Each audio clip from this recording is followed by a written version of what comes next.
हर साल लगातार हमारा भारत देश तरक्की कर रहा है। विश्व में भारत प्राचीन समय से सोने की चिड़िया कहलाता था और आज भी हमारे देश में तेजी से विकास हो रहा है। यही वजह है जो आज हमारे देश का नाम विदेशों में बड़े इज्जत के साथ लिया जाता है। नमस्कार, बहुत बहुत स्वागत है आपका सूचना इंडिया में। मैं शैलजा पटेल। आज़ादी के बाद से भारत ने सभी क्षेत्रों में खुद को आत्मनिर्भर बनाने की दिशा में लगातार तत्पर रहा है। आधुनिक तकनीक तथा अपने संसाधनों के संतुलन उपयोग के जरिए नई संभावनाओं को भी तराशा है। भारत की विदेश नीति ऐसी है जिसमें वैश्विक संतुलन कायम रखते हुए सभी देशों से बेहतर संबंध बनाने पर जोर दिया जाता है। भारत ने अपने डायनामिक विदेश नीति के तहत हाल ही में विश्व के कई देशों के साथ समझौतों और सहमति पत्रों को मंजूरी दी है। ये समझौते वैश्विक मंच पर भारत की भूमिका को और विस्तार देने का काम करेंगे। इसका जीता जागता सबूत है G20 शिखर सम्मेलन की मेजबानी भारत के हाथ में आना।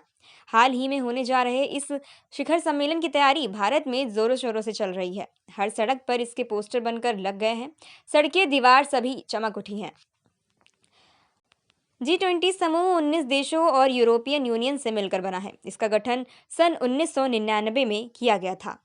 सम्मेलन का आखिरी बार आयोजन 2022 में इंडोनेशिया के बाली में किया गया था। इस बार समिट की जिम्मेदारी भारत के हाथ में दिसंबर 2022 से नवंबर 2023 तक रहेगी। यह एक अंत सरकारी संगठन है। इस राष्ट्र समूह को G20 कहा जाता है।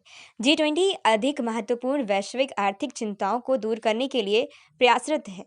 इसने विश्व अर्थव्यवस्था को लगभग 85% कवर किया, जो कि अर्थव्यवस्था में 1% है। इसने विश्व व्यापार का लगभग 75% और विश्व जनसंख्या का लगभग 66% कवर किया। इस साल भी G20 का आयोजन होगा। इस G20 समिट 2023 में 20 देशों के विदेश मंत्री आएंगे और इस मुद्दे पर बात करेंगे। इस G20 समिट 2023 में हमारे विदेश मंत्री जयशंकर शामिल होंगे। यूं तो भारत में पूरे वर्ष इसका आयोजन अलग अलग राज्यों में किया जाएगा, जिनमें से पहली समिट का आयोजन 30 जनवरी को पौंडीचेरी में हुआ। लिहाजा इसकी तैयारी शुरू की गई है। यह हमारे विदेश मंत्रालय के साथ आयोजित किया जाएगा। उन्होंने खुलासा किया कि पूरे देश में 249 बैठकें होंगी, जिनमें से 190 में G20 देशों के प्रभारी मंत्री शामिल होंगे, जिससे स्वास्थ्य जैसी चीजों के लिए नोडल मंत्रालय, वित्त, कृषि, व्यापार और ऊर्जा। इस वर्ष के दौरान 1 लाख लोगों के भाग लेने का अनुमान है। समिट का आयोजन भारत के किन राज्यों में और किस विषय पर किया जाएगा, ये सब आप स्क्रीन पर देख सकते हैं। बात करें G20 शिखर सम्मेलन 2023 की थीम की, तो कार्यक्रम का आदर्श वाक्य एक पृथ्वी, एक परिवार, एक भविष्य है।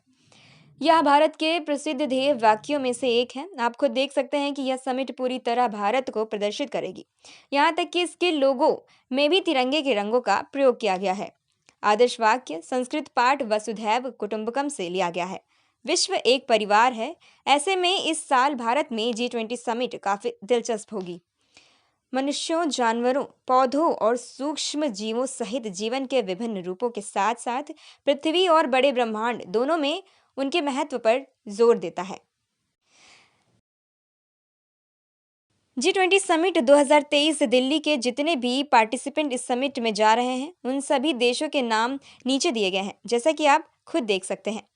G20 2023 की बैठक प्रगति मैदान दिल्ली में की जाएगी। मेजबानी मिलने के साथ सारे प्रबंधन की जिम्मेदारी उस देश की ही होती है। समिट में सभी देशों की सुरक्षा से लेकर रहने, खाने और कल्चरल और ऑफिशियल सभी इवेंट्स की जिम्मेदारी भी उस देश के हाथों में होती है।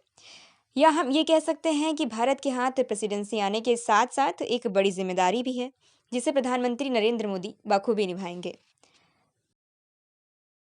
आगामी वर्ष 2024 में होने वाली G20 समिट का आयोजन ब्राजील में होगा, जिसे G20 ब्राजील शिखर सम्मेलन भी कहा जाएगा। सम्मेलन में जुड़ी कुछ खास जानकारियों के लिए इसकी ऑफिशियल वेबसाइट www.g20.org भी जनरेट की गई है। अब तो देखना होगा कि इस समिट के बाद भारत की छवि और विकास में क्या फर्क आएंगे। नमस्कार।